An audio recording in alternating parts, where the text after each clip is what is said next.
उसे बुलाना होता है तो कहते मम्मी।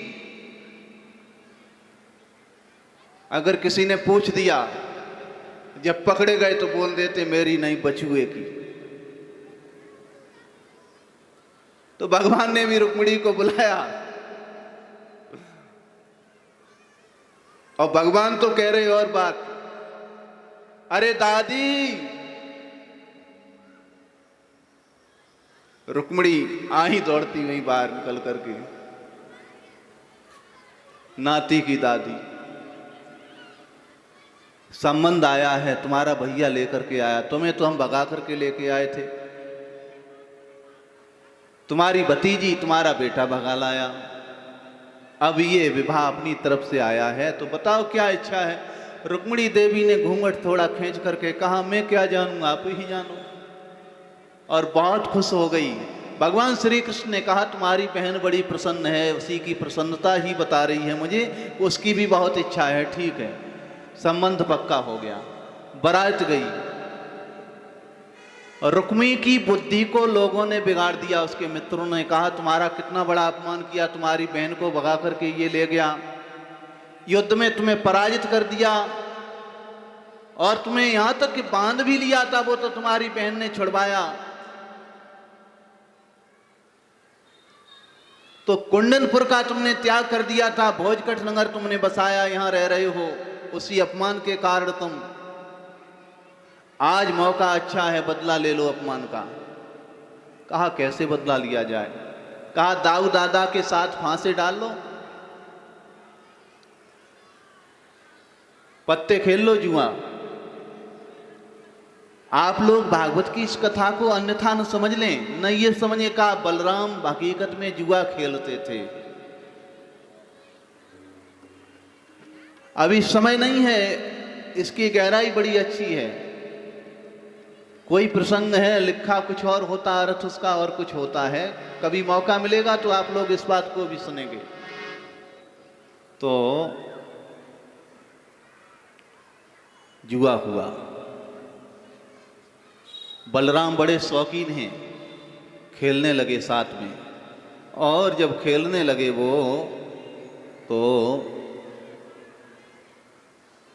बलराम जी हार गए पहली बार, रुक्मी जीता, और दूसरी बार पुनः दाव लगाया तो बलराम जी जीत गए, लेकिन ये मूर्ख कहने लगा मैंने ही जीता है। आकाशवाणी ने भी कहा है, जो दाऊ दादा कह रहे वो सत्य कह रहे हैं, अब की बार तुम हार गए हो। दाऊ दादा ने कहा क्यों रे मूर्ख, आकाशवाणी सुनाई दी। वो कहने लगा तुम तो पशु के पीछे घूमने वाले हो, पशुपालक, तुम क्या जाना ये राजा महाराजाओं का खेल खेलना। इस बार भी मैंने ही दाव मारा है। ओहो, सोच समझ के बोलते हो। वो बहुत ज्यादा तत्ड़ करने लगा, दाऊ दादा ने उसको मार दिया।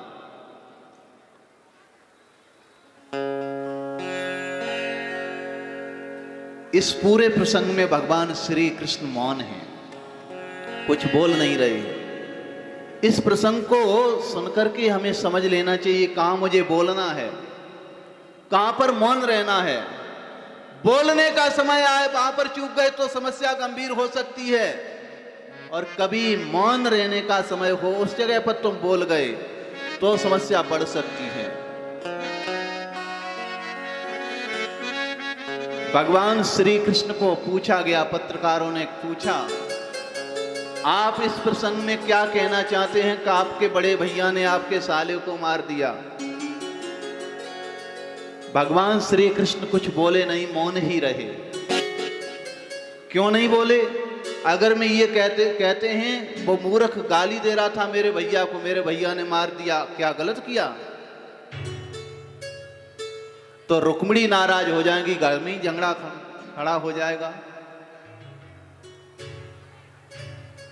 अगर ये कह देते हैं कि मेरे भाई ने गलत किया, मेरे सारे को मार दिया, विवाह में ऐसा काम नहीं करना चाहिए था, तो बड़े भैया हैं वो नाराज हो जाएंगे।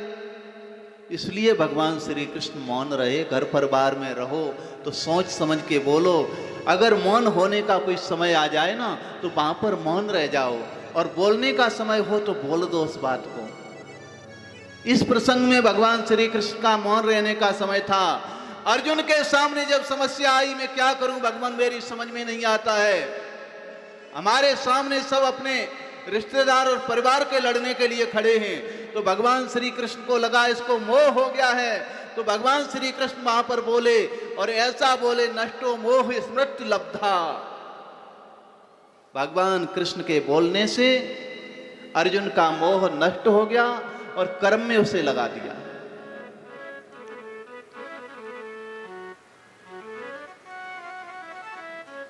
उषा देवी का विवाह एक ही पुरुष के साथ 3 बार हो गया। बोलो जय श्री कृष्ण। अनिरुद्ध जी के साथ में पहले तो सपने में उसने सपन देखा, सपने में विवाह किया। उसके बाद उसकी सखी चित्रलेखा लेकर के आती है उन्हें, तब विवाह होता है। और तीसरी बार भगवान श्री कृष्ण स्वयं आते हैं, वहां पर युद्ध होता है। तब वो उषा का पिता स्वयं अपनी बेटी का विवाह करता है। ऐसे 3 बार अनिरुद्ध के साथ उषा का विवाह हुआ।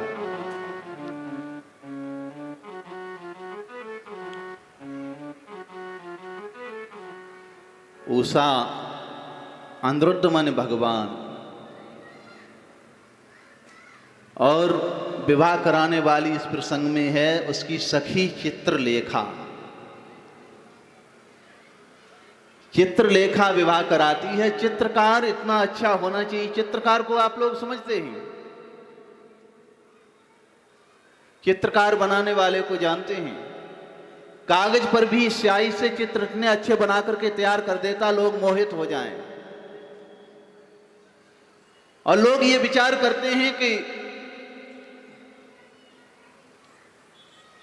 पत्थर की मूर्ति बनाने वाला तो तंबाकू खाता है, शराब पीता है, वो मूर्ति बना करके तैयार करता है और हम उसकी पूजा करते हैं। एक शिल्पकार से पूछा, भैया तुम क्या कर रहे हो? तो उसने बड़ा सुंदर जवाब दिया, भैया जिस प्रकार से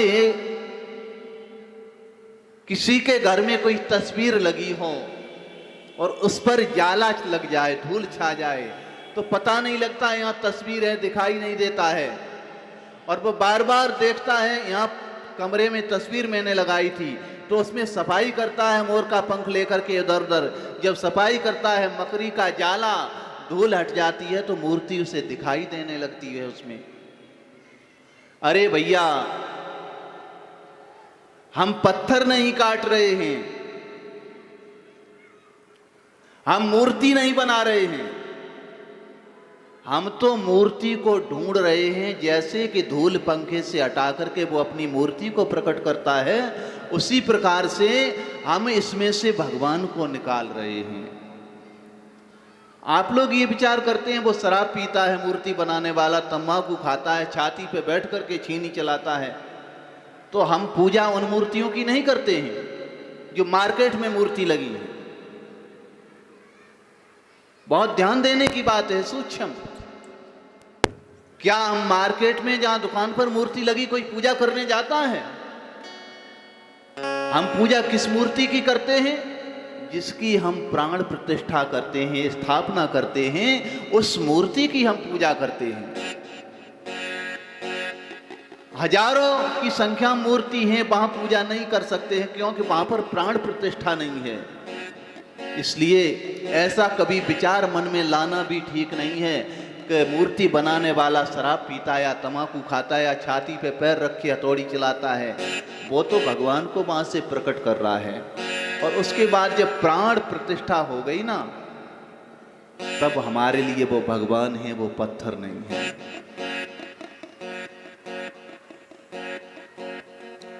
तो चित्रलेखा, चित्रलेखा में मूर्ति को बनाने वाली, मूर्ति बना करके सामने आई तुम्हारे, और तुमने उस चित्र को अपने अंदर खींचा ना, चित्र खींचा, सपन में वही दर्शन हो रहे। आज भगवान की झांकी का दर्शन हुआ, मैंने आज भगवान का ऐसा रूप देखा, मंदिर में लोग जाएं और जाकर के लोग क्या करते हैं, नेत्र बंद करके यूं खड़े हो जाते, बोलो जय श्री कृष्णा, सामने पहले से ही समाधि लग जाती। मंदिर में जाओ, अगर तुम्हें आंखें बंद करके भजन करना है, ध्यान से सुनना, आंखें बंद करके ही भजन तुम्हें करना है तो मंदिर में जाने की जरूरत नहीं है तुम्हें। फिर वहां उस समय मंदिर में क्यों जा रहे, बेकार में। आंखें मूंद के भजन करना तो घर बैठ करके भजन कर ले। और मंदिर में जाकर के हमें पूजा करनी है तो आंखें खोल करके करें, भगवान को देखें, भगवान की मूर्ति कैसी है, आज कैसी पोशाक पहनी है भगवान ने, कितने सुंदर मेरे भगवान लग रहे हैं। और भगवान की मूर्ति को देख करके बस उसे अपने नेत्रों में उतार करके आएं और बस से फिर संसार को भी नेत्र न दें। जिस रास्ते से जा रहे हैं इधर उधर नहीं, उसी भगवान के रूप को मन में गुनगुनाते हुए अपने घर आ जाएं और जब समय मिले तब नेत्र बंद करके उसी मूर्ति का ध्यान किया करें। ऐसे मेरे भगवान हैं, ऐसे मेरे भगवान हैं। मंदिर में जो दर्शन तुम करोगे वही दर्शन तुम्हें सुपन में हो जाएंगे और धीरे धीरे तुम्हारा प्रयास बना रहा तो भगवान जरूर तुम्हारे जीवन में मिल जाएंगे। बोली वासुदेव भगवान की जय हो। अब आप लोग ये न समझना प्रसंग कितने पड़े, प्रसंग पूरे कौन कह सकता है भागवत में भाई। जितने पीछे से जो लेकर के चलता है ना उसे थोड़ा छूट ही जाता आगे। राजा नृग की कथा भागवत में आती। राजा नृग ने दान बहुत किया लेकिन अहंकार से था। इस प्रसंग से हमें ये सीख लेना चाहिए, दान हम करें लेकिन निराभिमान होकर के करें, अभिमान न करें कि मैंने इतना दान किया है। अगर दान करने वाला अहंकार करता है तो उसमें दो परेशानी है। एक तो दान तुमने किया उसका तुम्हें अहंकार हो गया, लोगों को बता दिया ये दान किया मैंने, ये दान किया, तो तुम्हारा दान का फल नष्ट हो जाता है। और दान का तुम्हें अहंकार है तो गिरगिट बनना पड़ता है। तो राजा नृग ने गैया बहुत दान की और वो ऊपर विमान पर चढ़ करके इंद्रलोक में जाने लगा। यहाँ तक कि ऋषियों को विमान पर लगा लिया और कहा कहाँ जा रहे हो, कि चलो इंद्रलोक में सची मेघा के साथ विहार करना है, आजकल हम इंद्र बनेंगे। तो कहा तुमने ऐसा कौन सा पुण्य किया है। तो उसने बताया महाराज मेरे पुण्य की बात कर रहे, मैंने इतना इतना दान किया है। पृथ्वी में बालू के कणों को शायद गिना जा सकता है लेकिन जितनी गैया मैंने दान की उसे गिना नहीं जा सकता है। जैसे ये कहा तो उसका पतन हो गया, उसे गिरगिट बनना पड़ा। भगवान श्री कृष्ण के द्वारिका में एक कुएं में पड़ा था। ग्वाल सभी भगवान श्री कृष्ण की संतति वहाँ खेल रहे थे, खेल गेंद, वो कुएं में जाकर के पड़ी।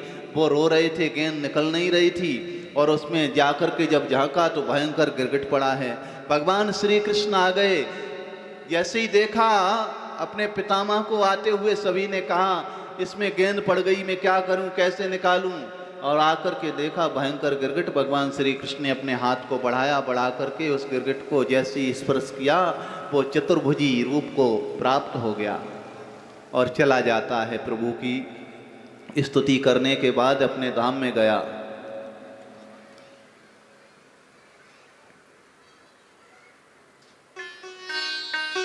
बलराम जी के द्वारा ब्रज यात्रा ये प्रसंग आता। पौंड्रक और काशी राज के उद्धार की बात आती है। उसके बाद में नारद जी भगवान की ग्रहचर्या देखने के लिए जाते हैं। जहाँ भी नारद जी भगवान की ग्रहचर्या देखने गए उनके मन में ये विचार था कि नारद जी अब 16,108 के साथ में कैसे इनकी गृहस्थी चलती होगी, कब किस पत्नी के साथ में कब मिल पाते होंगे, वो घर में झगड़ा बहुत होता होगा, लेट जाते होंगे तो दूसरी कान पकड़ती और में प्रवेश मिल जाए, इससे बड़ा सौभाग्य और क्या होगा। नारद जी जहाँ भी जाते हैं हर एक जगह नारद जी का भगवान स्वागत करते हैं। एक कच्छ में गए, वहां देखा भगवान खड़े हैं, अपनी पत्नी को भोजन बनवाने में मदद कर रहे हैं। पत्नी तैयारी कर रही है, तब तक वो सब्जी छील रहे हैं। कोई गलत बात नहीं है भाई, लेट हो रहे हैं जैसे तो भोजन में मन्नत पत्नी का सहयोग कर देना चाहिए। पत्नी जब पति का सहयोग कर देती है तो पति को क्या आपत्ति उसमें। किसी जगह गए तो वहाँ नारद जी ने देखा भगवान उस नारी से अपने गृह व्यवस्था की बात कर रहे हैं, घर में क्या क्या नहीं है, क्या व्यवस्था चल रही है। जहाँ भी गए कहीं देखा बच्चों के साथ खेल रहे हैं, कहीं झूला पर झूल रहे हैं। तो हर एक रानी के पास और हर एक व्यक्ति के पास भगवान श्री कृष्ण का दर्शन हुआ नारद को। नारद जी ने भगवान के चरणों में प्रणाम किया।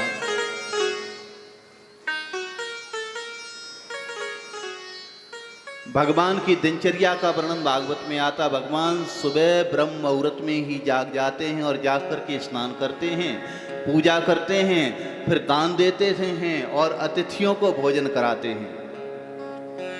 भैया गृहस्थ को सुबह ब्रह्म मुहूर्त में जागरण कर लेना चाहिए।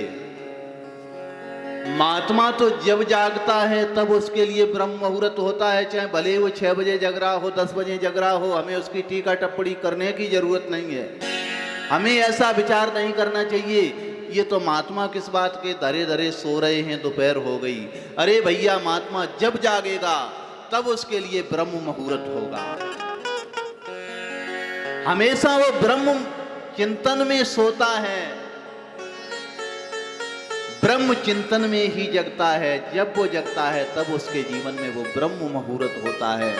गृहस्थ को सुबह ब्रह्म मुहूर्त में जाग जाना चाहिए। जल्दी सूर्य निकले उससे पहले नहा धोकर के तैयार हो जाए और भगवान को स्वागत करने के लिए सूर्य भगवान का स्वागत करे, जल दे उनको और पूजा करें भगवान की। जो घर में मूर्ति लगाई हो, घर में बहुत सारी मूर्ति लगा लेना, कोई ऐसा नहीं है, किसी मूर्ति से ईर्ष्या न करे कहीं, लेकिन अपने घर के मंदिर में ज्यादा मूर्ति न लगाए। बहुत सारी तस्वीरें हम लगा लेते हैं मंदिर में या मूर्ति लेकर के लगा लेते हैं, बहुत सारी न लगाए, एक ही मूर्ति रखे तो ज्यादा उचित रहेगा। बहुत सारी मूर्ति लगाने की कोई और तो कोई परेशानी नहीं है। कभी कभी तुम्हारे मन में ऐसा आ जाता है इनकी पूजा करूं कि इनकी पूजा करूं, किनकी पहले करूं, और कभी कभी तो ऐसा ही हो जाता है इसमें कौन सी मूर्ति ज्यादा अच्छी हो सकती है, तो भगवान में ही हम भेद देखने लगते। इसलिए ज्यादा मूर्ति कभी घर के मंदिर में ना रखें। घर के मंदिर में नहीं बल्कि जहां मंदिर तुम्हारे बने हो आश्रम में भी। वैसे शास्त्र की बात जो है, किसी को भले ही वो अनुचित लग जाए, एक जहां मंदिर है वहां पर एक मूर्ति है तो बहुत सारी मूर्ति पधराने की वहां पर जरूरत नहीं है, वो भी उचित नहीं होता है।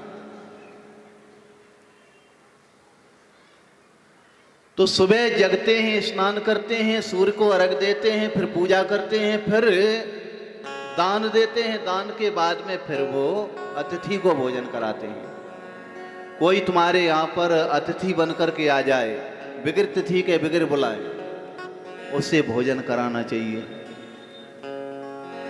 अब समस्या एक बहुत बड़ी है आप लोगों के सामने, आप न भले ही बोलें लेकिन मुझे समझ सकते हैं, मैं इतनी तो समझदारी है ही। आप लोगों के सामने जो समस्या है, आप जो अंदर कह नहीं पा रहे हैं बात को, वो आपके प्रश्न का उत्तर, कई लोगों के मन में ये प्रश्न है, उसका उत्तर मैं समझ रहा हूं। तुम्हारा क्या प्रश्न है उसका उत्तर भी दे दूं। जो लोग आकर के तुमसे रुपया पैसा मांगते महात्मा के भेष में आकर के या भिखारी बन के, तो गुरुजी क्या करना चाहिए हमें, ऐसा प्रश्न है। पहली बात तो ये है, अपमान किसी का करो मत। कोई तुम्हारे दरवाजे पर मांगने आया, तुम्हें नहीं देना है, तो सबसे अच्छा तरीका है उससे नजर न मिलाओ, वो अपने आप चला जाएगा। गालियां मत दो उसे, उसका अपमान मत करो। अच्छा फिर मांग रहा है तो क्या मांग रहा है ये देखो, पहले विचार करो। भूखा है तो भोजन दे दो, नंगा है तो कपड़ा दे दो।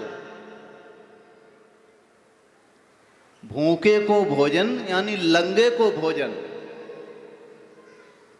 भूखे को भोजन। और नंगे को कपड़ा, बस इतना ही ठीक है, और ज़्यादा देने की ज़रूरत इसलिए नहीं है। अरे भैया, भोजन की ज़रूरत उसे है, परमात्मा कहीं न कहीं भोजन तो उसे दे ही देता है। हम अपनी आदत से मजबूर हो चुके हैं, इसलिए हमें मांगना पड़ता है, क्योंकि हमें जाना है दूसरी जगह। आपसे हम कुछ कह कर के मांग रहे, लेकिन जा रहे हैं कहीं, आदत लग गई है ना पीने की, तो कहेंगे हमें बाबूजी 10 रुपया दे दो, 20 रुपया दे दो, ये दे दो, वो दे दो, ऐसा करते रहते, घर घर मांगते रहते, और उसका वो लोग दुरुपयोग करते हैं। भिखारी का अपमान कभी मत करो, वो भी तुम्हारा गुरु है। वो कहता है भिखारी, अरे भैया हम गलत कर्म करके आए तो हमें भीख मांगने पड़ रही है, वो भी तुम्हारा गुरु है, शिक्षा मिल रही है उससे कि तुम ऐसे काम करोगे तो मेरी तरह तुमको भी भीख मांगने पड़ेगी, तुम कुछ दान करना सीखो तो तुम ऐसे ही रहोगे, नहीं तो मेरी तरह भिखारी बन जाओगे। ये सीख लो उससे, ये तो ठीक है, लेकिन समझो ये कर क्या रहा है। हकीकत में ये भिखारी है। भिखारी वही माना जाता है उचित जो उतना ही मांगता, अपनी ज़रूरत के भर ज़्यादा नहीं मांगता है। ज़्यादा मांगने वाला वो चोर होता है। कभी कभी ऐसे लोग तुम्हारे घर में भीख मांगने के बहाने आते हैं, और बहू बेटी को अकेला पाया, अकेला पा करके ऐसे ऐसे कांड करके जाते हैं। आप लोग तो समाचार पत्रों में सुनते ही रहते होंगे, ज़्यादा बताने की कोई ज़रूरत नहीं है। इसलिए अंदर तक प्रवेश भी नहीं देना है, भूखे को भोजन दे देना है, नंगे को कपड़ा दे देना है, रुपया पैसा देना, फालतू के चक्कर में पड़ना, ये तो ठीक पाप में जाना है।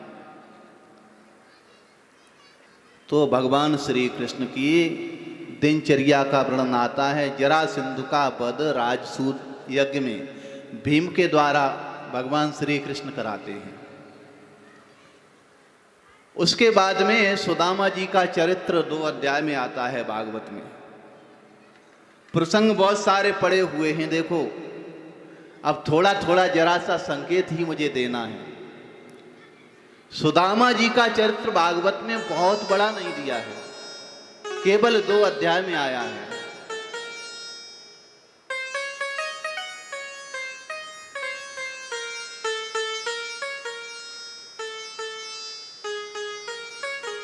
सा बाग एया तस्य गुणान गृहीते करौच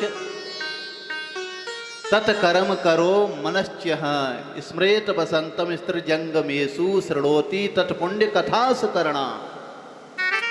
परीक्षित जी ने सुखदेव जी के सामने प्रश्न किया है, गुरुदेव सा बाणी अया तस्य गुणान गृहीते, बाणी वही धन्य है जो भगवान के गुणों का गान करती रहती है। करौच तत्कर्म करो मनश्च, हमारे हाथ भगवान की सेवा पूजा के कर्म किया करें, पूजनी लोगों की पूजा में लगे रहें। स्मृत बसंतम स्मृत जंगमेषु, सारे विश्व में परमात्मा का दर्शन हम करें।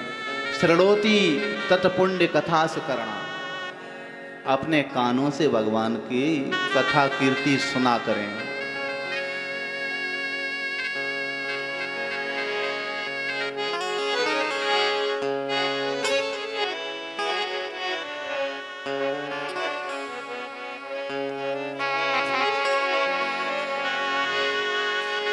है आँखी बोझो राम का दर्शन किया करे,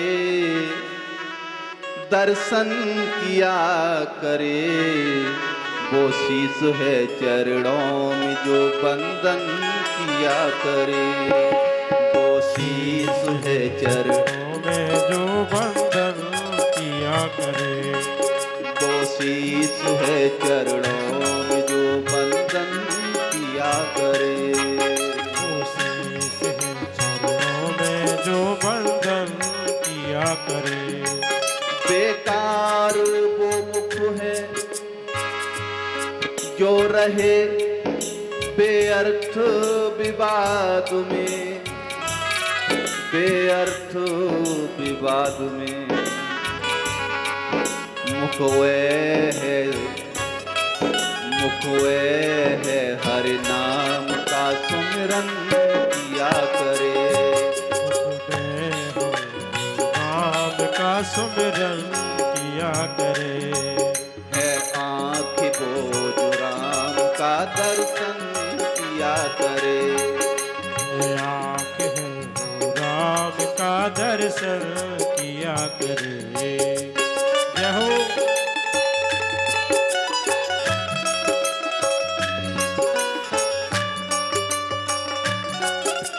जय जय।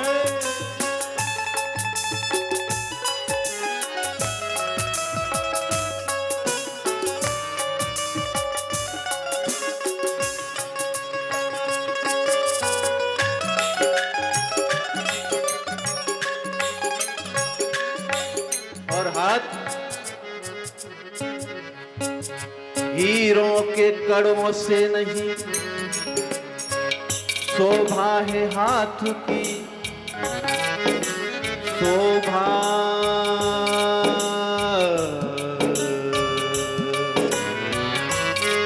शोभा है हाथ की, है हाथ वो जो नाथ का पूजन किया करे। हाथ में जो नाथ का पूजन किया करे।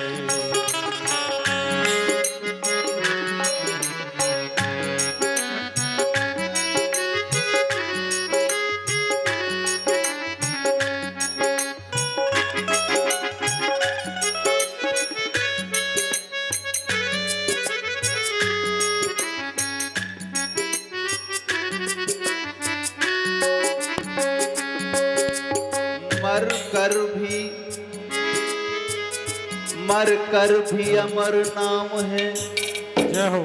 उस जीव का जग में, उस जीव का जग में। जय जय। प्रभु प्रेम पे बलिदान जो जीवन किया करे। प्रभु प्रेम में जीवन बलिदान किया करे।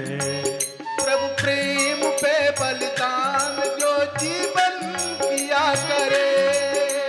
प्रेम में बलिदान जो जीवन किया करे। प्रभु प्रेम पे बलिदान जो जीवन किया करे। प्रभु प्रेम में बलिदान जो जीवन किया करे।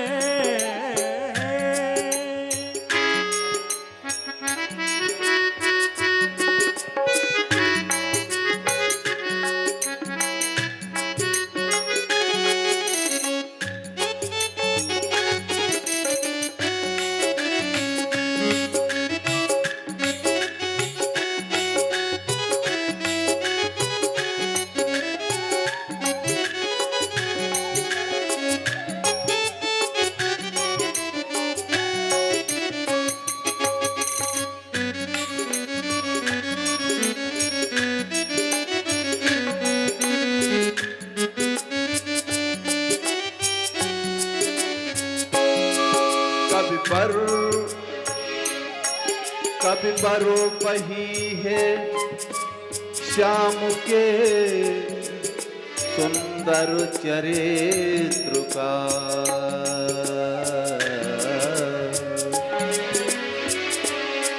रसना की जो रस बिंदु का वर्णन किया करे। रसना की जो रस बिंदु का वर्णन किया करे। है आँख वो जो राम का दर्शन किया करे। है आँख जो राम का वर्णन किया करे। है आँख वो जो राम का दर्शन किया करे। आँख जो राम का दर्शन किया करे।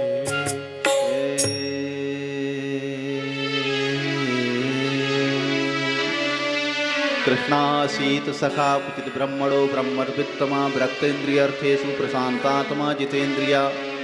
देखो जो लोग सुदामा जी की झांकी बना करके उनसे भीख मंगवाते हैं, सुदामा जैसे महापुरुष का अपमान करते हैं, और ऐसे कथा वाचकों को भी थोड़ा कान खोल करके सुन लेना चाहिए। अगर कोई कमी हो गई है तो ठठेरे से सफाई करा लेना चाहिए उसकी। जो सुदामा देव का नाम लेकर के ब्राह्मणों को गालियां देते हैं, ब्राह्मणों का अपमान करते हैं, कहते सुदामा भीख मांगते थे, भिखारी थे। एक भी प्रमाण कहीं भी बता दें कि सुदामा जी किसके दरवाजे भीख मांगने गए हैं?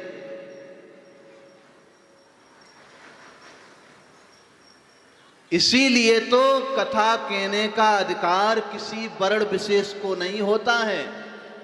वे एक दूसरे वर्ण का अपमान करते हैं। क्षत्रिय वर्ण का अगर कथावाचक होगा ना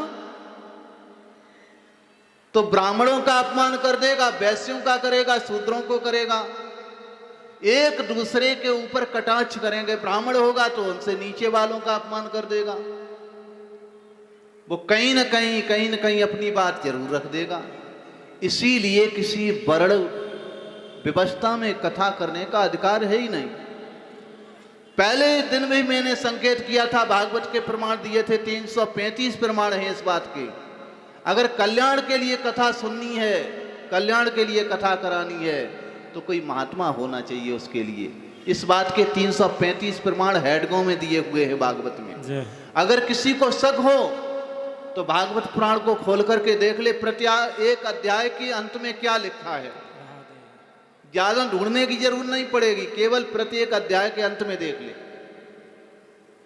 तो ब्राह्मणों का अपमान, लोग ब्राह्मणों को गालियां देते हैं सुदामा जी की कथा से। और सुदामदेव का श्लोक सुने, कृष्णासीत सखा, कितना बड़ा विशेषण, और इससे बड़ा क्या विशेषण हो सकता है। कृष्णासीत सखा, सुदामा जी भगवान श्री कृष्ण का मित्र है, सखा है। कुचित ब्राह्मणो ब्रह्म वित्तमा, केवल ब्राह्मण ही नहीं, केवल जन्म से नहीं है, ब्राह्मणो ब्रह्म वित्तमा, ब्रह्म जानने वालों में श्रेष्ठ हैं, ब्रह्म वेता ब्राह्मण है सुदामदेव। व्रतः, लोग कहते भीख मांगता है, श्लोक का विशेषण तो देखें। इसीलिए मैं भागवत में कभी नहीं कहते चावल लेके आओ, सुदामा चरित्र है, ये है वो है। अरे भैया, जिसको अपने मन की संतुष्टि के लिए कुछ सोना चांदी कपड़ा अनाज जो कुछ चढ़ाना हो, मना नहीं करते, क्योंकि उसके मन में लगा है कि ये हमें चढ़ाना, तो अपना चढ़ा सकता। लेकिन अपन को कोई जरूरत नहीं है। अगर जरूरत पड़ेगी, हमारा अचला फट गया तो किसी भी भक्त से बोल देंगे भैया हमें अचला दे दो। तमाम बच्चे आप जैसे हमारे हैं। तो भैया, जिसको गृहस्थी चलानी है वो अपने हिसाब से कथा करता है और लोगों को गड्ढे में डालता है। व्रतः इंद्रिय अर्थेषु, इतने व्रत हैं, कभी कहीं कुछ मांगने नहीं जाते, अयाची हैं एकदम। प्रशांत आत्मा, कोई घर परिवार में ज्यादा वार्ता न करता हो, झगड़ा न करता हो, क्रोध न करता हो, तो लोग क्या कहेंगे, ये तो बड़े शांत आदमी हैं हमारे गांव के। लेकिन सुदाम देव के लिए प्रशांत आत्मा, वो केवल शांत ही नहीं है, प्रशांत है बिल्कुल। इतना बड़ा विशेषण है प्रशांत आत्मा। जीवन में अयाची व्रत ले रखा है उन्होंने, कहीं अयाचना नहीं करेंगे, मांगेंगे नहीं कहीं।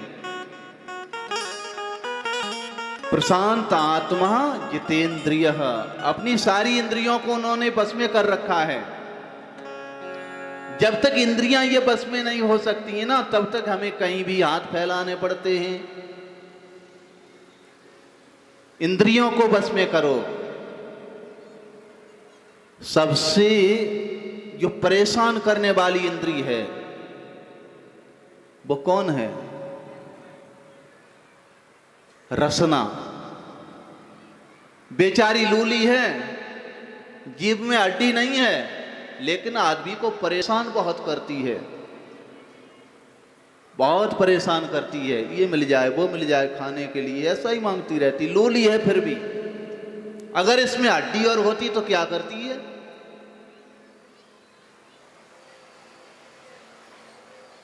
रसना को जीतना है दो प्रकार से। आप लोग याद करेंगे, प्रयास करेंगे तो बताऊं।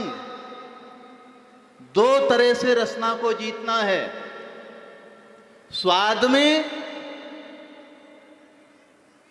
और बाद में। स्वाद में जीतना, इधर उधर ज्यादा जीभ मन लटका के घूमो, उधर चटपटे समोसे भर रहे हैं, इधर ये भर रहा। अपन तो ज्यादा चीजें ये मिली नहीं ना कभी खाने को, तो पता ही नहीं क्या क्या आजकल चल गया है।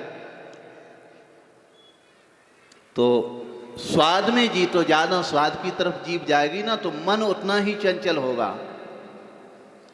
जितना आदमी स्वाद की तरफ भागेगा तो समझ लो उसका मन भी उतना ही चंचल होगा। इसलिए स्वाद की तरफ बहुत ज्यादा ना भाग पाए जीभ, इसे कंट्रोल रखो।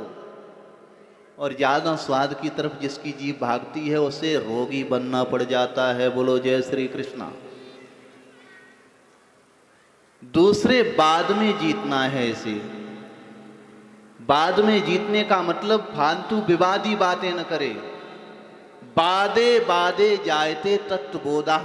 अगर बोलो भी, बोलना भी पड़ जाए तो ऐसा बोलो जिसमें बड़े बड़े महापुरुषों का, ज्ञानियों का वाद होता था, विवाद नहीं होता था। और उसमें निकलता क्या था? बादे बादे जायते तत्वबोधा। तत्व का बोध उसमें होता था। हरी चर्चा ही इससे हो, फालतू का मत बोलो। अगर बोलना है तो किसी के कल्याण के लिए बोलो। और लोगों का स्वभाव ऐसा हो गया है, किसी का कुछ बिगाड़ने के लिए 20 बातें झूठ भी बोलनी हो, तो किसी का परेशान किसी को करना है तो 20 बातें झूठ भी बोल देते हैं। परमात्मा ने कहा है हमने तुम्हें जीवा इसलिए दी है, स्वाद लो, लेकिन परमात्मा के चढ़े हुए चरणों का, उनका भोग, उसका स्वाद ले लो। लेकिन इससे बोलना है तो किसी के कल्याण के लिए बोलो, फालतू मत बोलो। और फिर भी तुम दूसरे को परेशान करने के लिए किसी की निंदा करते हो, चुगली करते हो, तो परमात्मा क्या करते हैं? परमात्मा फिर जीभ तो नहीं हटाते हैं, पीछे से काट देते हैं हिस्सा इसका, पीछे से। मेढक की जीभ देखी है कैसे करता है? टर टर टर। परमात्मा कहते चलो। तो जितम सर्वम जिते रसे, रसना को जीतना है। तो सुदाम देव का नाम लेकर के कभी भैया अगर ऐसा कहीं हो रहा हो, मैंने कल भी संकेत किया था, तुम्हारे महापुरुषों का कहीं अपमान हो रहा हो, देवी देवताओं का अपमान हो रहा हो, तो खड़े होकर के तुरंत विरोध कर दो। अगर इतनी सामर्थ्य तुम्हारे अंदर नहीं है तो वहां पर उसमें भाग मत लो कभी। न तो वहां देखने जाओ और न उसमें चंदा देने जाओ, ऐसी जगह पर उससे दूर ही रहो। तो सुदाम देव को लोग झोली टांग देते हैं, फटे कपड़ा पहरा देते हैं, और सुदाम देव ऐसे ऐसे लंगड़े के नौटंकी कर रहे हैं, आजकल नच रहे हैं और झोली फैला के लोगों में यूं घूमते हैं। हमारे शिष्य ने, वैसे तो इस जगह की बात मैं कर रहा हूं, इस जगह पर सर्व प्रथम जिसने दीक्षा ली थी, तो यहां सबसे बड़ा गुरु के लिए सबसे बड़ा शिष्य कौन होता है? जो अपने परिवार में अगर भली उम्र में छोटा है, जिसने पहले दीक्षा ले ली, वो बड़ा हो जाता है। तो उस हिसाब से हम बोल रहा हूं, आप लोग ये मत समझिए हम प्रशंसा कर रहा हूं अपने शिष्य की, नहीं। हमारे सब बच्चे समान हैं, लेकिन सबसे पहले जिसने यहाँ मंत्र लिया था राकेश ने, सबसे पहले, उसके बाद लोग यहाँ जुड़े थे। और ज्यादा दिन से जुड़ा, बाद दिन से वैसा ही सेवा में लगा है। और कई लोगों का तो ऐसा हो जाता है वो अदल बदल करके फिर आ जाते हैं, लेकिन ये जैसे जुड़ा वैसे ही जुड़ा है। इससे कोई मतलब ही नहीं कि दर से भी कहीं कोई बात करनी है तो हमसे करता है। तो चर्चा थोड़ी हो ही जाती, जब वहां रुके तो चर्चा की तो गुरुजी लोग शराब पी करके फिर शराब के नशे में नाचते हैं, काली का वेश बना करके, कहीं दुर्गा का वेश, अन्य अन्य देवताओं का रूप लगा करके अपना नाचते, लोग उसको प्रणाम करते। क्या ये ठीक है? तर्क बहुत अच्छा है ये। अरे भैया, उसका उत्तर तो यही है उत्तम, ऐसे लोगों को प्रणाम करना तो दूर रहा, उसका विरोध खुल करके करना चाहिए। भैया ये गलत है।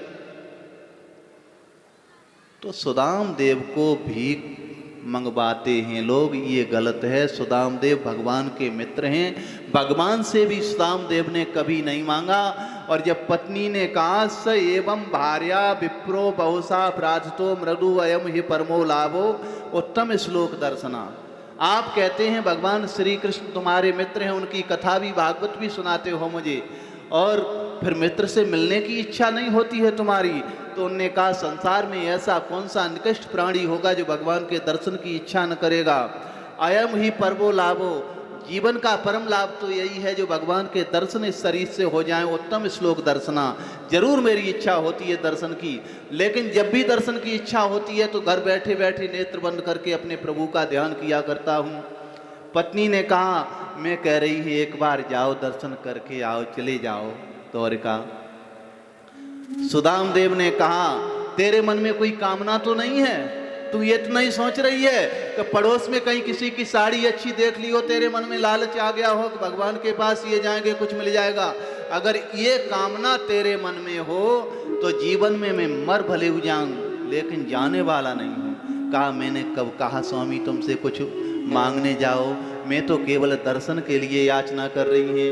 तो ठीक है मैं जाने के लिए तैयार हूं। और घर की पत्नी से पूछो अगर उसका पति या परिवार का बालक बेटी कोई कहीं जाता है तो कैसे उसकी व्यवस्था करके भेजती है। भले ही वो भूखी रह जाती लेकिन उसको कुछ न कुछ देती है। घर में कुछ नहीं था लेकिन सुशीला फिर भी पड़ोस में जाती हैं और पड़ोस से चावल मांग करके लाती हैं 4 जगह से। 4 जगह से क्यों लिए हैं? इसलिए मेरे पतिदेव तो कभी कुछ कह नहीं सकते हैं। अध्यात्म देखें थोड़ा, कथा आप लोग कहीं इतिहास कहानियां में सुनाऊं, उतना समय नहीं मेरे पास। तो 4 मुट्ठी मांगे।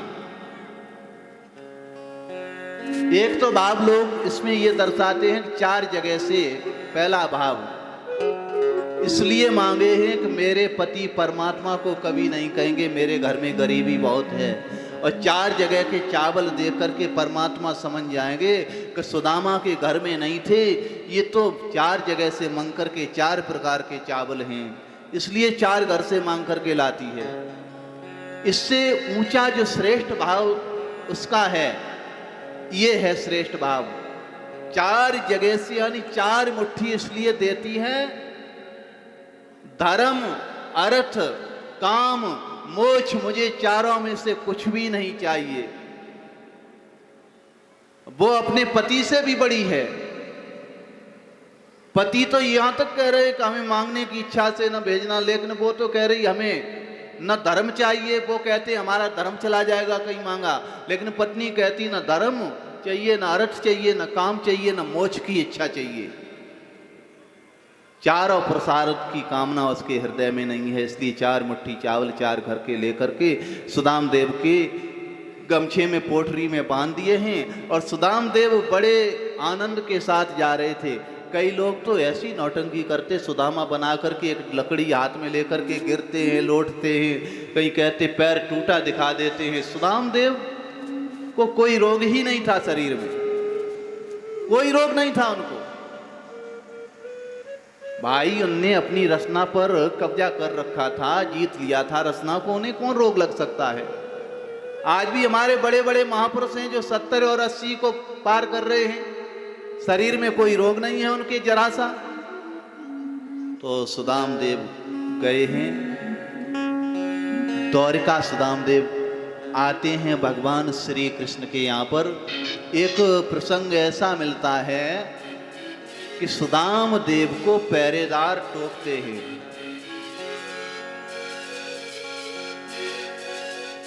पहरेदार रोकते हैं, उनको अंदर जाने से मना करते हैं। ऐसा भी प्रसंग मिलता है, ज्यादातर लोग इसको सुनते भी हैं ज्यादा, लेकिन उसकी गूढ़ बात समझिए। जिस समय सनक सनंदन सनातन सनत कुमार भगवान नारायण का दर्शन करने के लिए बैकुंठ में जा रहे थे, जय विजय नाम के पहरेदारों ने दरवाजे पर 4 ऋषियों को मना कर दिया। जब चारों को अंदर जाने से जब इनकार कर दिया है तो चारों ने दोनों को श्राप दे दिया, जय विजय को, जो श्राप के कारण उनको राक्षस बनना पड़ा 3-3 बार।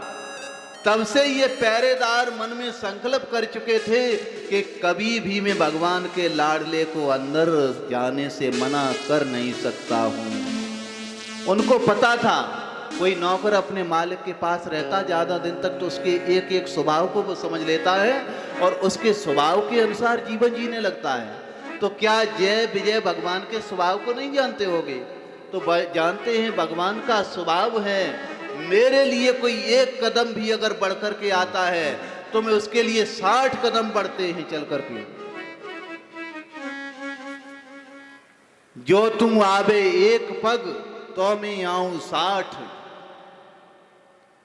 अगर इतना तेरे से नहीं होता है तो परमात्मा कहते हैं तो तेरे लिए मैं एक लोहे की पाट की तरह बन जाता हूं, मैं बिल्कुल नहीं जाने वाला हूं। तो जानते हैं सेवक सुदाम देव को अगर रोक दिया मैंने तो 3-3 जन्म लेने पड़ गए मुझे, अब की बार क्या होगा पता नहीं कितने जन्म लेने पड़ जाए। तो एक प्रसंग ऐसा है कि भगवान के भक्त को भगवान के दरबार में जाने से रोकने की किसी भी पहरेदार में सामर्थ्य नहीं है। भगवान के लाडले संत भगवान के अंतःपुर तक प्रवेश पाते हैं। अब इन दोनों बातों में से जो पसंद आ जाएगी उसे जीवन में उतारे समझे। तो सुदाम देव के अंदर इतने बड़े विशेषण हैं तो अंदर प्रवेश सुदाम देव को मिलता है। भगवान श्री कृष्ण स्वयं अपने हाथों से उनकी चरण सेवा करते हैं। कवियों ने तो यहाँ तक लिखा है जब चरण की सेवा की तो भगवान श्री कृष्ण के नेत्र भर आए और आंसू टप टप करके चरणों पर गिरे हैं। उनसे चरण धुले सुदाम देव के। ऐसा सुदामा जैसा गौरव उसका अपमान कोई कर रहा है, उसे तो पाप लग ही रहा है, उससे डबल पाप लग रहा है सुनने वाले को।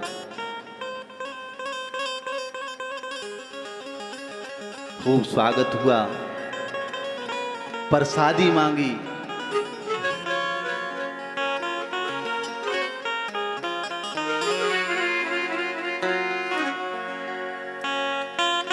भगवान श्री कृष्ण ने प्रसादी कब मांगी सुदाम देव से?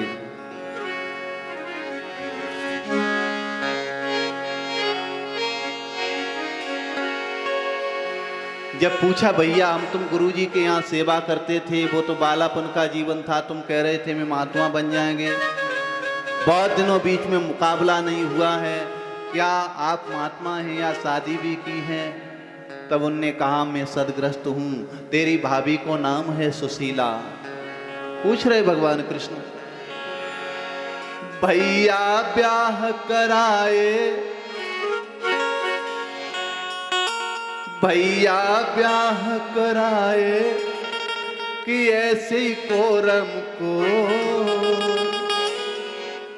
कही और भैया कहियो निहारो मोरियो, कही और भैया कहियो निहारो मोरियो। भैया ब्याह कराए गए ऐसे कोरम को, कही और भैया कहियो निहारो मोरियो, कही और भैया कहियो निहारो मोरियो।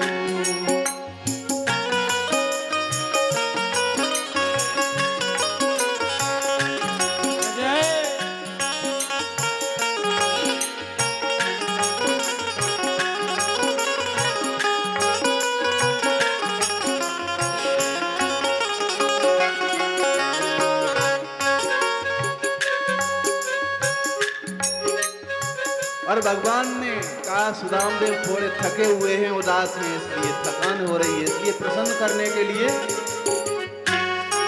विनोदी भाषा में भगवान कृष्ण कह रहे हैं सुदाम देव से, ब्याह करे तो कितने करे धर्मी स्वभाव कहो कैसे खरे हैं।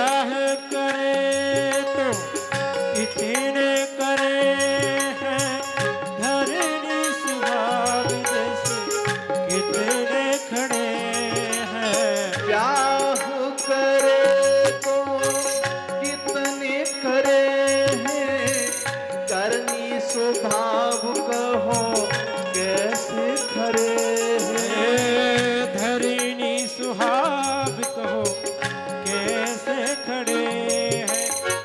ब्याह भये हैं तो कितने भये हैं, अगर किए तो कितने किए। और बताया सुदाम देव ने विवाह कितने, एक के मारे तो तेरे पास तक चल के आना पड़ गो मोकू कन्हैया। ओहो, धरनी स्वभाव कहो कैसे खड़े हैं, स्वभाव की कैसी भोली भाली है या खड़े स्वभाव की है। सीधी है,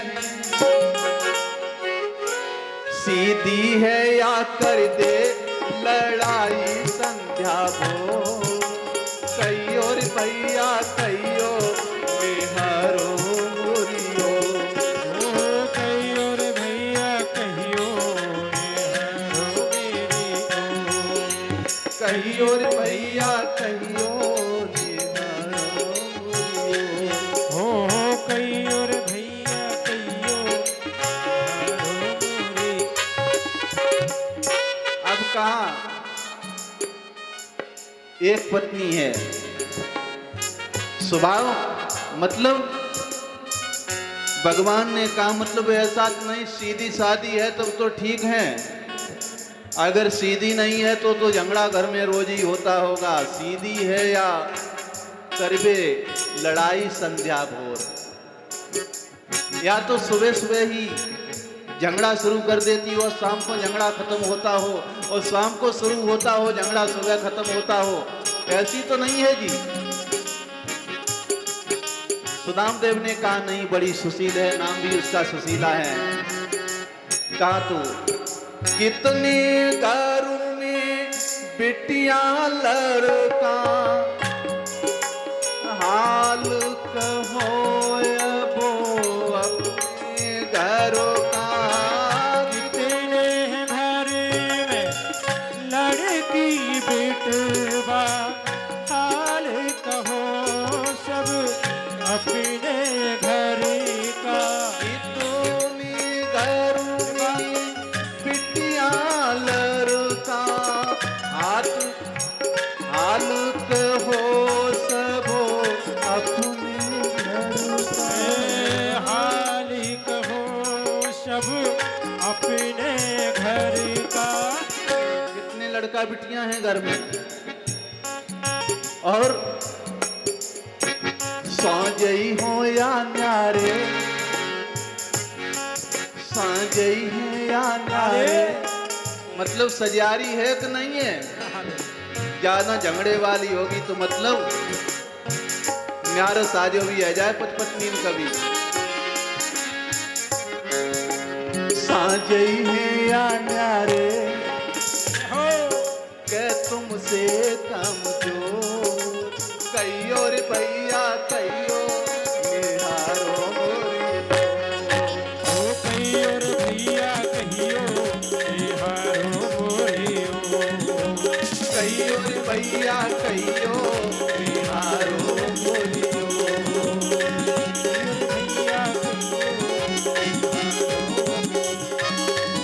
ए भैया ब्याह कराए कैसे कोरम को।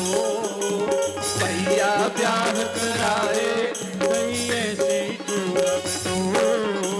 कहियो रे भैया कहियो निहारो मोरियो। कहियो रे भैया कहियो निहारो मोरियो।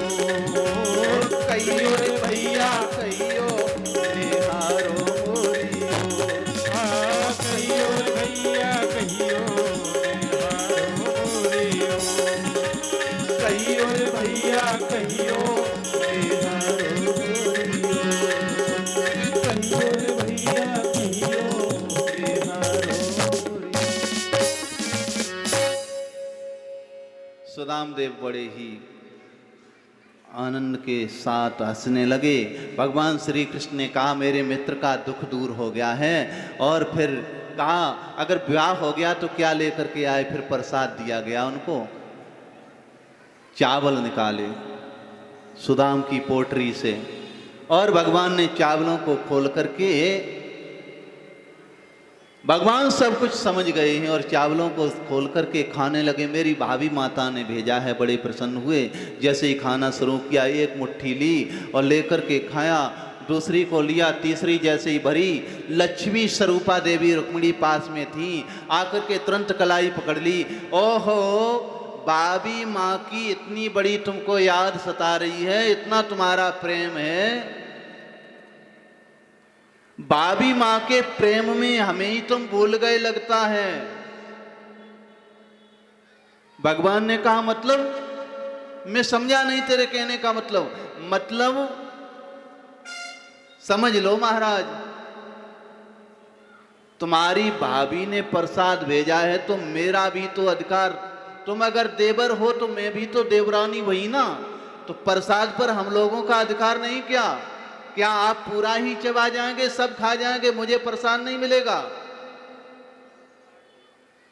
अंदर से रुक्मिणी देवी ने भगवान को प्रेरणा कर दी, अगर तुम सब खा गए ना तो मुझे भी आपकी सेवा छोड़ करके वहीं जाना पड़ेगा, कम से कम मुझे तो रहने दो।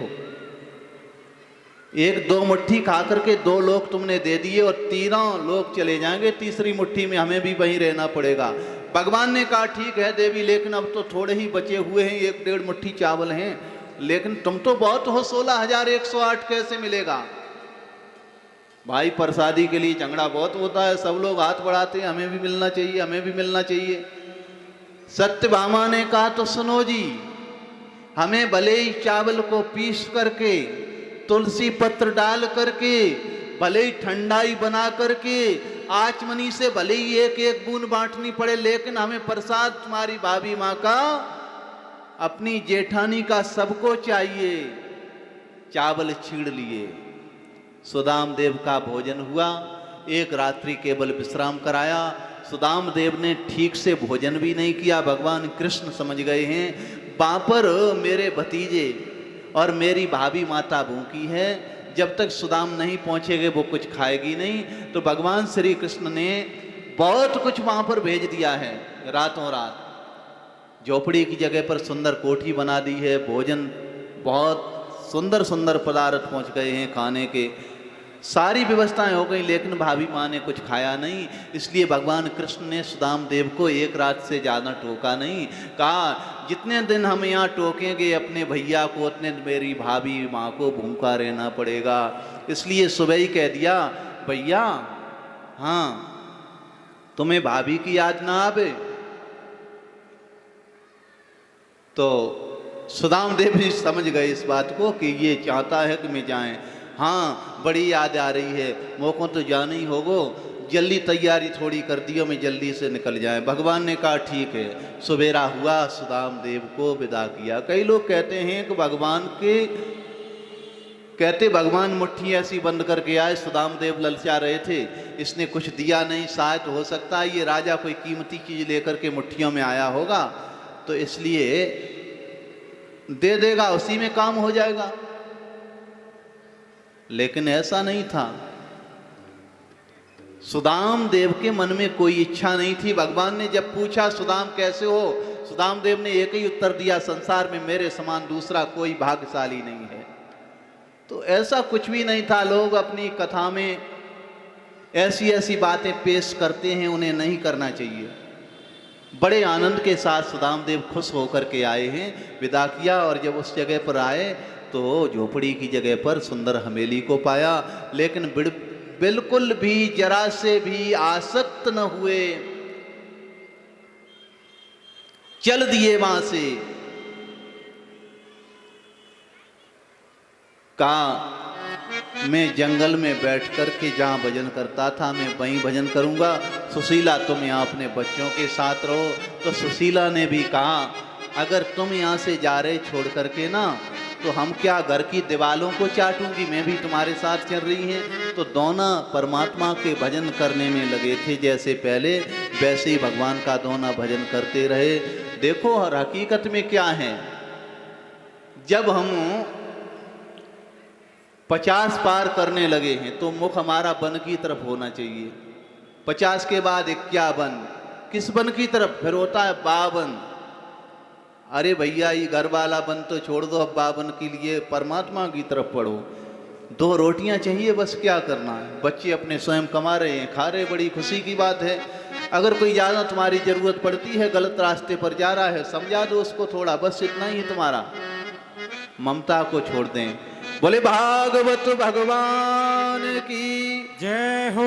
अब देखो, केवल आप लोगों को विषय सूची सुनाई देते हैं, ठीक है। सुभद्रा जी का हरण होता है और भगवान का मिथिलापुरी में राजा जनक और सुरदेव ब्राह्मण के घर एक ही साथ जाना होता है। ये प्रसंग भागवत में आता 10वें स्कंद में। उसके बाद में वेद स्तुति आती है, वेदों ने भगवान की स्तुति की है। उसके बाद एक प्रसंग आता है शिव जी का संकट मोचन, यानी भगवान शंकर एक बार भस्मासुर यानी जिसका दूसरा नाम है बृकासुर से वरदान देकर के चक्कर में पड़ गए थे। तब भगवान श्री कृष्ण ने ब्रह्मचारी का रूप लेकर के उनकी रक्षा की मां से, ये प्रसंग आता है। उसके बाद भृगु जी के द्वारा तीनों देवताओं की परीक्षा, तीनों देवताओं में कौन सा बड़ा है। तो भृगु जी ने परीक्षा करके उन्हें बताया सबसे बड़ा भगवान नारायण है। उनकी छाती में लात मारी जाकर के भृगु ने, फिर भी उनको क्रोध नहीं आया, तो घोषणा कर दी सबसे श्रेष्ठ तीनों देवों में भगवान नारायण हैं। भगवान श्री कृष्ण के लीला विहार का वर्णन आता है और उसके बाद फिर भागवत जी के 10वें स्कंद को विश्राम दिया जाता है। बोले भागवत भगवान की जय हो। 10वें स्कंद के अंत में भगवान श्री कृष्ण के परिवार का वर्णन करके और 10वें स्कंद का अंत करते हैं। 11वां स्कंद जो है भागवत जी का, वो हकीकत तो ये है उसे एकांत में पढ़ना चाहिए और समझना चाहिए। बहुत गहरा है 11वां स्कंद भागवत का, बहुत उत्तम है। यदुवंश को ऋषियों का श्राप है इसी में, और नारद जी का वसुदेव जी के पास जाना और उन्हें नवयुगोत्सरों का संवाद सुनाना पूरा अध्यात्म से भरा हुआ है। उसके बाद नवयुगोत्सरों ने क्या क्या संवाद सुनाया, ये सब 9 ऋषियों ने माया से पार होने का क्या तरीका है, ब्रह्म को हम कैसे पकड़ें, कैसे चिंतन करें, यादवों को प्रवास क्षेत्र में जाने की तैयारी करते हुए देख करके उद्धव का आना, ये प्रसंग। उद्धव जी आए हैं भगवान को जाते देख करके और कहा प्रभु अब आप तैयारी कर रहे हैं जाने की, इसलिए चरणों में मस्तक रख दिया, बच्चों की तरह रोने लगे। तब भगवान श्री कृष्ण ने उद्धव जी को कहा, उद्धव तुम समझते हो मैं जा रहे, मैं कहीं जाऊंगा नहीं। आज से मैं 2 जगह पर अपना निवास स्थान बनाता हूं। संत के हृदय में मैं प्रवेश कर रहा हूं। तो कलयुग में संत अगर तुम्हें कहीं मिल जाए तो समझ लेना आज हमें प्रत्यक्ष भगवान का दर्शन हो गया है। और दूसरा भागवत जी में प्रवेश किया है भगवान ने, उद्धव जी को समझा करके विदा कर दिया है। दत्तात्रेय के द्वारा किए हुए 24 गुरुओं की कथा आती है। और आप लोग ये न समझें दत्तात्रेय ने 24 किए हैं तो हम और 108 कर लेंगे। दत्तात्रेय ने जो गुरु किए हैं, दीक्षा का गुरु एक भी नहीं इसमें है, शिक्षा के गुरु हैं ये। दीक्षा का गुरु केवल जीवन में एक होता है जो कान में मंत्र फूंकता है, केवल एक ही जीवन में किया जाता है। गुरु भले ही शरीर शांत कर दें लेकिन मंत्र जप करना चाहिए और गुरु जो मार्ग बता गए हैं उस मार्ग पर हमें चलना चाहिए। तो दत्तात्रेय ने वेश्या को, सर्प को, कबूतर को, कुत्ते को, सभी को गुरु बनाया, यानी शिक्षा प्राप्त की है, अपना जीवन कैसे जीना चाहिए उसकी बात सुनाई है। श्री कृष्ण के द्वारा उद्धव जी को उपदेश है बड़ा सुंदर भागवत का। यदुवंश का संहार कैसे हुआ है ये भागवत के 11वें स्कंद में कथा आती है। कलयुग के राजवंशों का वर्णन आदि ये भागवत जी के 12वें स्कंद में आते हैं। सुखदेव जी का अंतिम उपदेश परीक्षित को, वो भी 12वें स्कंद में ही है। अंतिम उपदेश 2 बात में बात खत्म करते हैं ये प्रसंग। सुखदेव जी ने परीक्षित को पूछा, क्या बेटा तुम मरोगे? आज 7वां दिन कथा का है, अगर तुम्हें मरने का भय है, कोई डर है तो मैं सिद्ध महात्मा हूं, उस डर को भी खत्म कर दूंगा। अगर तुम्हें भय लगता है तक्षक के डसने से, तो तुम्हारे लिए मैं ऐसी व्यवस्था कर सकता हूं, तक्षक तुम्हारा कुछ बिगाड़ नहीं पाएगा। अगर भय हो तो कहो, मैं तुम्हें अमर बना दूंगा। परीक्षित ने कहा, गुरुदेव आपने कहा है मरता तो केवल शरीर है, आत्मा कभी मरती नहीं है, आत्मा तो अजर अमर अविनाशी है, तो हमें मरने का क्या भय होगा? मैं न जन्मने वाला हूं न मैं मरने वाला हूं। अब तो मैं केवल परमात्मा की गोदी में बैठने के लिए उतावला हो रहा हूं, कब मेरे भगवान बुला रहे हैं और कब जाकर के उनकी गोदी में बैठें। राजा परीक्षित की ये बात सुनकर के सुखदेव जी ने भी कहा, मेरा कथा सुनाना सार्थक हो गया है।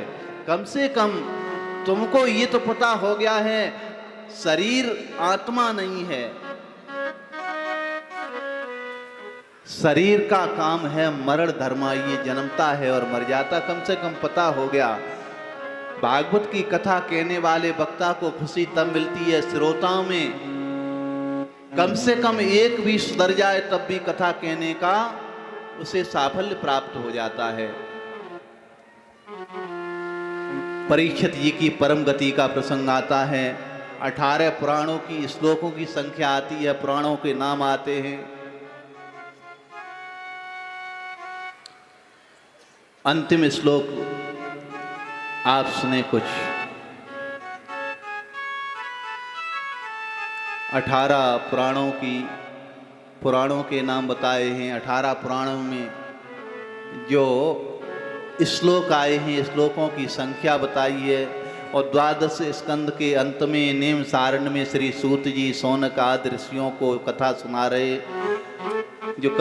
रहे थे। अब कथा को विराम देते हुए मंगलाचरण किया है। प्रथम मंगलाचरण व्यास भगवान ने किया था, भागवत के बीच में सुखदेव जी ने मंगलाचरण किया था, और अंतिम मंगलाचरण सुखदेव जी करने जा रहे हैं।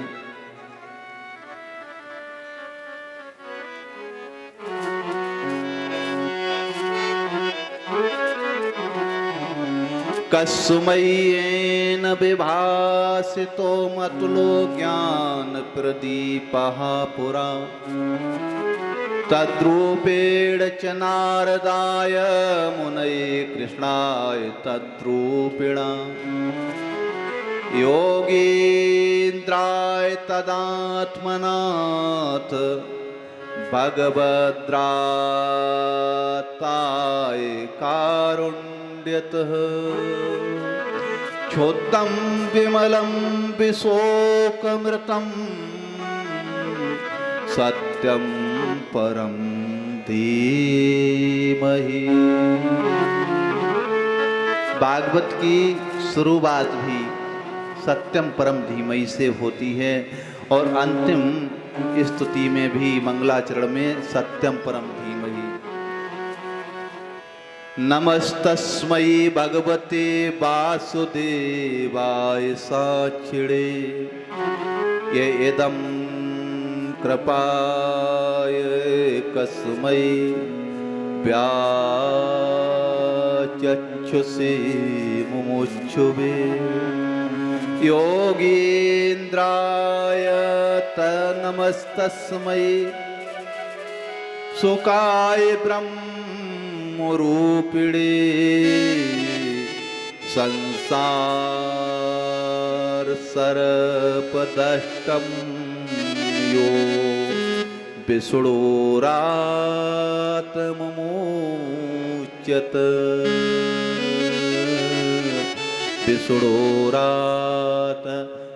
विषुडोरात्ममुच्यत।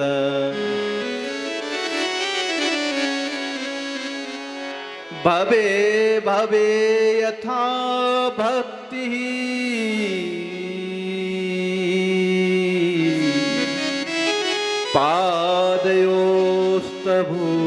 पादयोस्तभुजायते तथा कुरुष्व देवेश नाथस्त्वन्नो यथा प्रभो। अब भागवत जी का केवल एक अंतिम श्लोक रह गया है, वो आप लोगों से हम बुलवाएंगे। उससे पहले आप लोग आज से अपने मन में भगवान की झांकी को उतारें और भागवत को जीवन में उतारें। आज भागवत की पोथी ये आपके सामने बंद हो रही है। अभी जो तुमने सुना है अपनी जीवन में उसे उतारे, पोथी खोलें, भागवत की कथा जीवन भर चलती रहे तुम्हारे। और कभी कभी ऐसा भी होता है, कथावाचक कथा कहता है तो कभी कभी एकाग्रता भी उसकी कभी भंग हो जाती है, शोरगुल कहीं सुनाई देता है तो कोई भी शब्द का अपशब्द भी हो सकता है। तो अपशब्द कोई हुआ हो, कोई गलती हुई हो तो ऐसा न करें, दुर्जन लोगों का काम न करें। दुर्जन क्या करता है, हमेशा गलती ही निकालता है और बड़ी वीडियो की क्लिपों में बार बार गलती दिखाता है। हजार अच्छाई नहीं दिखाता है, गलती को बार बार दिखाता है। तो इसलिए जो लोग भी ऐसे हैं, ऐसे दुर्जनों को भी हम यहाँ से हाथ जोड़ करके प्रार्थना कर रहे हैं। अगर कोई गलती कहीं मेरे इस कथा में, भागवत में, कहीं टीवी वीडियो देख करके, कथा सुन करके उसमें टीका टिप्पणी करने से अच्छा है वो हमें बता दे और मैं अपनी गलती को स्वीकार कर लूँगा और उसे भी सम्मान दूंगा। कम से कम तुमने मेरी गलती निकाल करके हमें कहा तो आप लोगों ने भी जो कोई गलती अगर हुई हो तो उसे भूल जाएं। अगर कोई बात अच्छी मेरे मुख से न लगी हो तो उसको भूल जाएं। जितनी बातें अच्छी लगी हो उन्हें जीवन में उतारने का प्रयास करें और सारी बातें नहीं उतर सकती हैं तो कुछ बातों को उतारने का प्रयास कर लें जीवन में।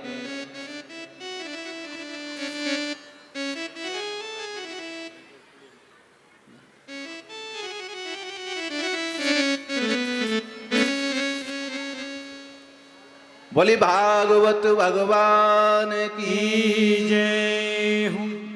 तो जो गलती अगर कोई दिखाई दे तो उसको बिल्कुल अपने जीवन में न उतारें। हम तक कह दें हाँ ये कमी रह गई है तो ठीक है, तो उस गलती का सुधार हो सकता है। अगर तुमने बार बार उसी क्लिप को देखा तो तुम्हारा जीवन उससे बिगड़ सकता है। मेरा तो कुछ नहीं बिगड़ेगा उससे, क्योंकि हमारे मुख से कोई गलती हो गई, हमको तो पता ही नहीं चला। इसलिए हमको अगर बताएंगे तो मैं उसका सुधार करेंगे और लोगों को पुनः दूसरे अच्छे ढंग से उस बात को समझाने का प्रयास मेरा रहेगा। तो वीडियो की छोटी छोटी क्लिपें ऐसी न डालें कहीं गलत, अच्छी बातें जो लगे वो जीवन में उतारें। तो और हमसे जो कुछ गलती हुई हो, यहाँ आप लोग तो प्रत्यक्ष सामने बैठ कर के इतनी भारी संख्या में श्रोता है, इतनी भीड़ है, सब सुन रहे हैं और हम इस व्यासपीठ से एक एक करके तो नहीं मिल सकता हूँ आप लोगों से, लेकिन यहाँ से मैं सबसे प्रार्थना करता हूँ कोई गलती हो गई हो वो तो उस गलती के लिए हमें माफ़ करें आप, और हमें कहें अगर तो उस गलती का मैं सुधार भी कर लूँगा। बोले भागवत भगवान की जय हो। तो भागवत जी का अंतिम श्लोक आप सभी लोग बोलेंगे, मैं उसे टुकड़ों में बुलवाएंगे आपसे, सभी बोलेंगे बड़े भाव के साथ में। नाम संकीर्तनम यस्य नाम संकीर्तनम यस्य सर्व पाप प्रणाशनम सर्व पाप प्रणाशनम प्रणामो दुख समनः प्रणामो दुख शमनः तम नमामि हरिं परम तम नमामि हरिं परम।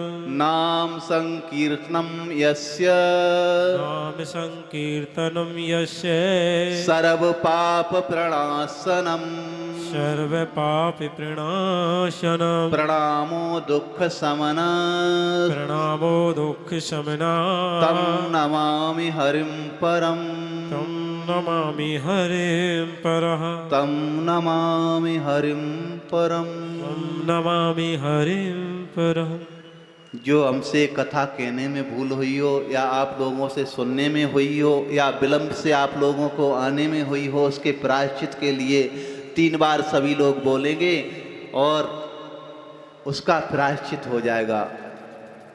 श्री हरे नमः, श्री हरे नमः, श्री हरे नमः, श्री हरे नमः, श्री हरे नमः, श्री हरे नमः। बस अब जब समय आएगा तो आपकी सेवा में मैं पुनः उपस्थित हो जाऊंगा।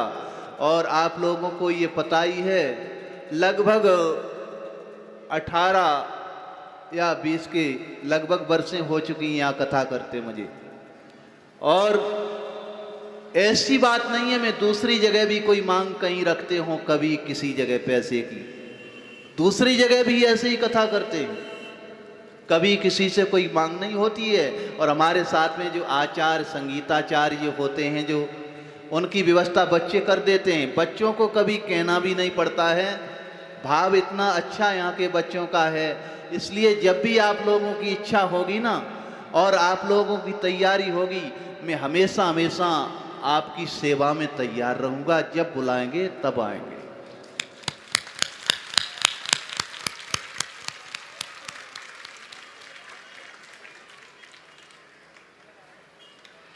तो सभी भक्त परमात्मा की आरती के लिए तैयार हो जाए, प्रभु की आरती करें।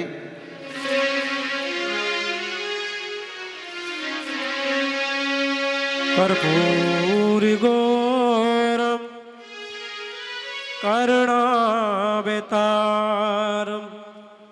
संसार सारम भुजगेन्द्रहारम सदा वसंतम हृदयारविंदे। यह मुक्ति पंथ यह पंचम वेद निराला, सब ज्योति जलाने वाला। यह अमर ग्रंथ यह मुक्ति पंथ यह पंचम वेद निराला, नव ज्योति जगाने वाला। यह अमर ग्रंथ यह मुक्ति पंथ यह पंचम वेद निराला, नव ज्योति जलाने वाला। यह अमर ग्रंथ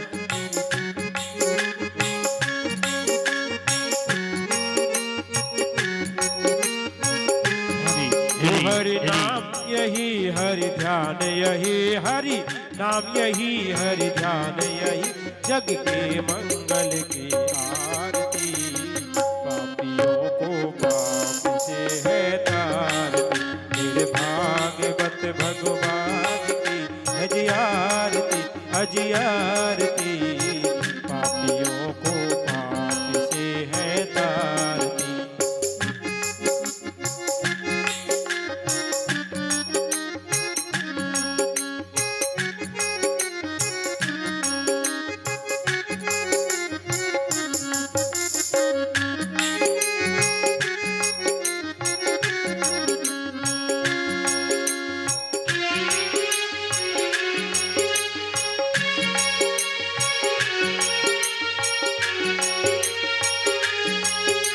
शांति गीत पावन पुरी पापों को मिटाने वाला, हरि दर्श कराने वाला।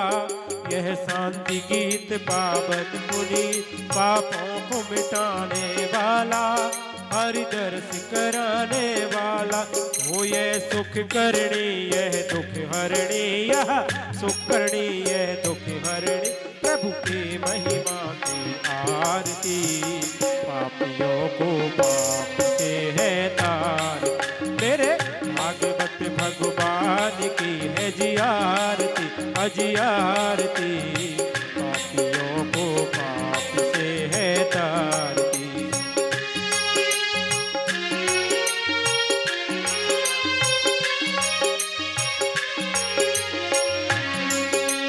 मधुर बोल जग पंथ खोल सन्मार्ग बताने वाला, बिगड़ी को बनाने वाला। मधुर बोल जग पंथ सन्मार्ग बताने वाला, बिगड़ी को बनाने जगाने वाला। श्री राम यही घनश्याम यही, श्री राम यही घनश्याम यही, जग के मंगल की आरती। पापियों को पाप से है तार, मेरे भागवत भगवान की है जी आरती, अजी आरती। पापियों को पाप से है तार, पापियों को पाप से है तारती, पापियों को पाप से है तारती। हरि ओम महोम जलेल शीतलीकरणं महोम देवादिदेव वंदनं महोम आरार्तिक्यं समर्पयामि अथ मंत्र पुष्पांजलि। हरि ओम।